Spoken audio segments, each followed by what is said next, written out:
Vedeli ste, že takmer každý druhý človek na Slovensku je infikovaný baktériou Helicobacter pylori?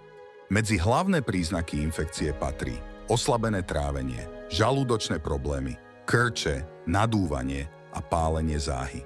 Ako zistíte, či ste naozaj infikovaní helikobakterom? Prvou možnosťou je návšteva lekára, ktorú určite odporúčame hlavne, ak sa jedná o vážnejšie problémy.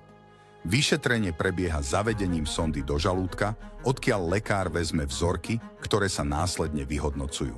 Toto vyšetrenie je síce nepríjemné, no trvá maximálne 15 minút a výsledky majú až 99% presnosť.